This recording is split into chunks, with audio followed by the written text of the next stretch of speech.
Buenos días. Damos aquí comienzo a la cuarta y última parte de la clase de tuberculosis.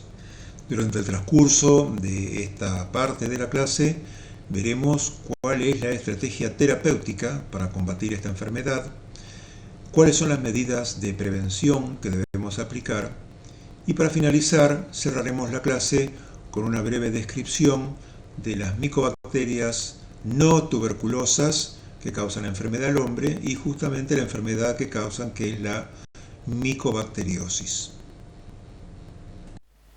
El objeto primario del tratamiento con drogas antituberculosas es la reducción de la carga micobacteriana.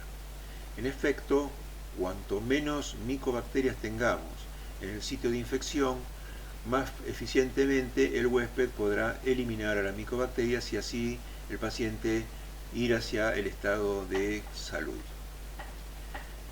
Se observa que durante la infección se generan mutantes resistentes debido a la alta tasa de mutación que tienen las micobacterias. De esta manera, si se instituyera un tratamiento con un único agente quimioterápico o antibiótico, podrían seleccionarse estos mutantes resistentes, de manera tal entonces que al cabo de un tiempo prevalecería esta población de resistentes y causaría entonces así la enfermedad sin poderse erradicar la micobacteria. Por eso la estrategia que se utiliza es la combinación de múltiples drogas antituberculosas que se administran por periodos prolongados. Contamos para el tratamiento de la tuberculosis con las drogas de primera línea y las drogas de segunda línea. Las drogas de primera línea son las de elección que se utilizan para el tratamiento y tienen ventajas sobre las de segunda línea, que tienen que ver con que tienen menos efectos colaterales indeseables para el paciente, que son de más bajo costo, que tienen mejores propiedades farmacológicas. También tenemos para las micobacterias atípicas otros medicamentos como la claritromicina. De esta manera entonces el tratamiento convencional se compone de 4 agentes: isoniazida, rifampicina, piracinamida y al menos uno de estos dos, etambutol o streptomicina, que se van a administrar por 2 meses. Al cabo de 2 meses se quitan 2 de estos drogas y se continúa el tratamiento con isoniazida y rifampicina por 4 meses más. Los problemas que hemos tenido es que la presión selectiva que uno aplica con estos tratamientos sobre la comunidad ha hecho que aparecieran cepas multiresistentes de Mycobacterium tuberculosis, es decir, Mycobacterium tuberculosis resistentes simultáneamente a la isoniazida y rifampicina. Fíjense la importancia de este hallazgo, toda vez que el tratamiento convencional implica 4 meses de tratamiento justamente con estas dos drogas. Además, han aparecido en la comunidad las cepas XDR-TB, que son las cepas de Mycobacterium tuberculosis extensivamente resistentes a las drogas. No solamente son resistentes a isoniazida y rifampicina, sino que también son resistentes a las fluorquinolonas y a un aminoglucósido. Esta aparición de multiresistencia hace cada vez más difícil el control de la infección tuberculosa, especialmente en pacientes con alguna condición predisponente de base. También se recomienda para algunos pacientes el tratamiento con corticoides. Este tratamiento con corticoides sirve para bajar los niveles de hipersensibilidad que presentan algunos pacientes. Este tipo de hipersensibilidad, ustedes se recuerdan que lo vimos en la otra parte de esta clase, se debe básicamente a un incremento de las respuestas de tipo TH2 y TH17 por sobre la TH1 que conducen a la hipersensibilidad. En cuanto a los aspectos de bioseguridad, digamos que el paciente mandatoriamente debe usar barbijo para evitar la diseminación de la micobacteria tuberculosa al ambiente circundante, y el paciente debe ser aislado. La mejor forma de proveer el aislamiento del paciente es por la internación. El paciente estará entonces internado todo el tiempo que sea necesario, hasta tanto no sea más bacilífero. Una vez que el paciente tenga 3 baciloscopías seguidas semanalmente negativas, entonces se lo podrá externar, pero deberá continuar el tratamiento antituberculoso. Para el caso del personal médico y paramédico es mandatorio el uso de barbijo, de guantes y de camisolines descartables. Todos estos materiales, más cualquier otro que haya estado en contacto con el paciente, con compañeros descartables, etc., deberán incinerarse. La forma de hacerlo es colocarlos todos en la correspondiente bolsa roja que va para incineración. También todas aquellas superficies que hayan estado en contacto con materiales que hayan estado a su vez en contacto con el paciente, esas superficies deben ser desinfectadas y para eso pueden usarse agentes fenolados u otros agentes para los cuales la micobacteria es susceptible. Cuando se alcanza el diagnóstico de la tuberculosis en un individuo, debe realizarse el estudio de los contactos de este enfermo, es decir, los integrantes de su grupo familiar. En el caso de encontrar alguno con signos y síntomas, pues deberá ser considerado un paciente tuberculoso y será tratado adecuadamente.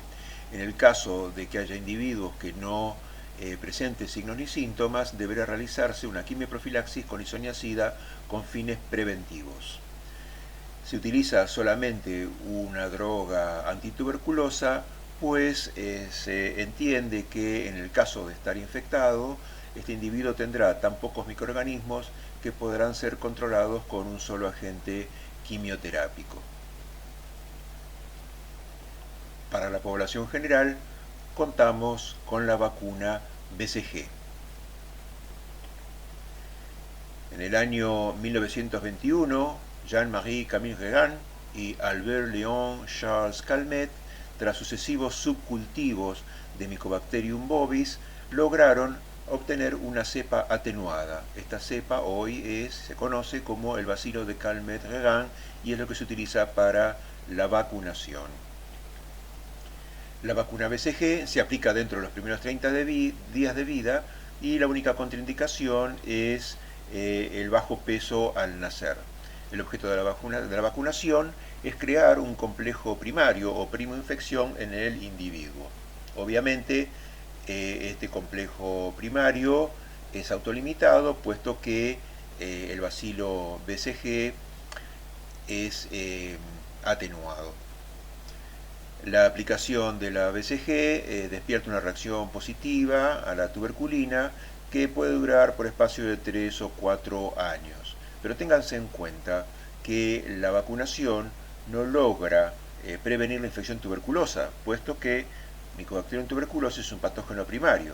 Y recordemos que si alcanza al huésped por la puerta de entrada adecuada, en la dosis adecuada, le va a causar enfermedad al individuo independientemente de su estado inmunitario, vacunado o no.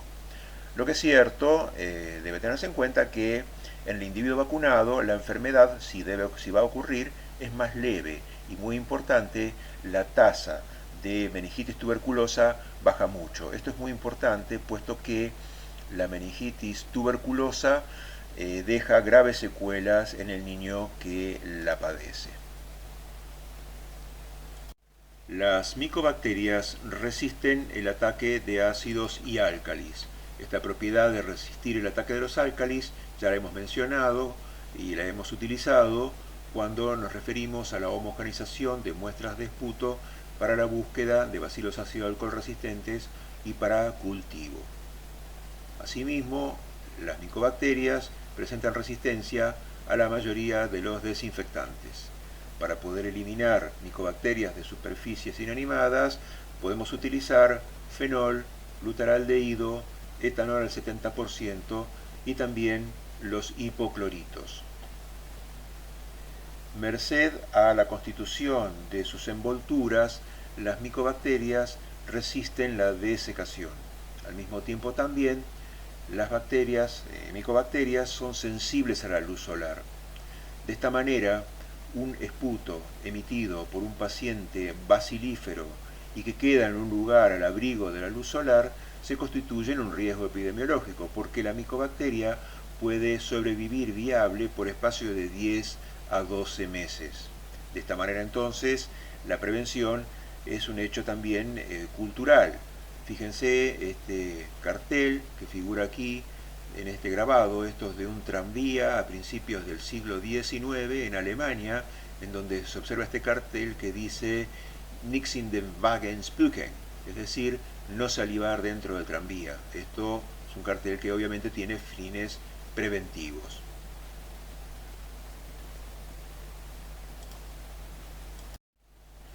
Hasta este momento en la clase veníamos hablando de las micobacterias que causan la tuberculosis, pero existen otras micobacterias denominadas no tuberculosas o atípicas que causan otro tipo de enfermedad, que no es la tuberculosis. Durante mucho tiempo fue útil la clasificación de Runyon. Esta clasificación distingue las micobacterias de crecimiento lento y las de crecimiento rápido. Crecimiento lento significa que desarrollan tan lentamente como lo hacen las micobacterias tuberculosas, mientras que las de crecimiento rápido crecen tan rápidamente como para formar colonias visibles después de 10 a 12 días de cultivo. Comparado eso con el tiempo que necesita una micobacteria tuberculosa para generar colonias en cultivo, que es de más de 3 semanas, 3 a 4 semanas por lo menos. Dentro de las de crecimiento lento distinguimos a las micobacterias no tuberculosas no pigmentadas o acromógenas y las pigmentadas. Dentro de las pigmentadas están aquellas que generan pigmento solo en presencia de luz, mientras que están las escotocromógenas que van a producir pigmento con o sin luz. Es interesante hacer notar que, así como mencionamos la coevolución de Mycobacterium en tuberculosis con el hombre, también ha habido coevolución de especies que hoy conocemos como Mycobacterias no tuberculosas con otros vertebrados. De esta manera, también hay nichos preferenciales para estas micobacterias hoy en la actualidad, y por ejemplo, Mycobacterium marinum se ha aislado de peces, Xenopi se ha aislado de batracios, Chelonae de tortugas, y ya no estamos saliendo del agua porque también hay especies terrestres. De ahí pasamos a los pequeños mamíferos terrestres, de ahí a las aves, a los simios, a los mamíferos de gran porte, y por último llegamos al hombre. De esta manera entonces tenemos distintas especies que reconocen nichos diferentes. No obstante ello, estas micobacterias no tuberculosas han alcanzado al hombre para causarle justamente la micobacteriosis. Las micobacterias no tuberculosas se encuentran preponderantemente en el medio ambiente. Desde ahí se transmiten a los huéspedes definitivos, es decir, en este caso nuestro, al hombre. Son bacterias oportunistas que van a desarrollar mejor cuando se las cultiva a temperaturas por debajo de la temperatura corporal humana. Obviamente existen excepciones. Para poder identificar la presencia de una micobacteria no tuberculosa en un material humano, se realizan los mismos procedimientos diagnósticos que hemos explicado hasta ahora para las micobacterias tuberculosas. Obviamente, la búsqueda de la especificidad de especie puede buscarse utilizando, si se usan métodos de amplificación, habrá que utilizar los cebadores específicos de especie para cada una de las especies que se están buscando.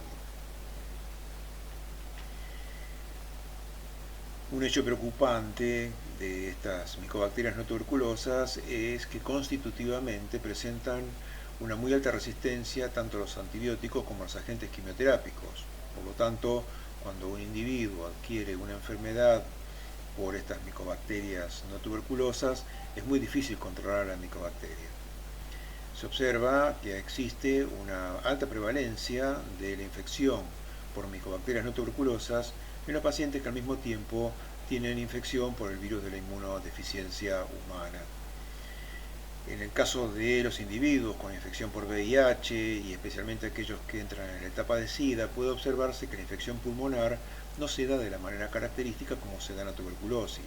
Es decir, en el individuo que tiene una inmunodeficiencia no hay posibilidad de conformar la típica lesión tuberculosa que sería el granuloma, y por eso entonces en estos individuos la infección no se da en forma típica, y de ahí típica es la tuberculosis, sino en forma atípica, y por eso esta enfermedad tiene otro nombre, es la micobacteriosis.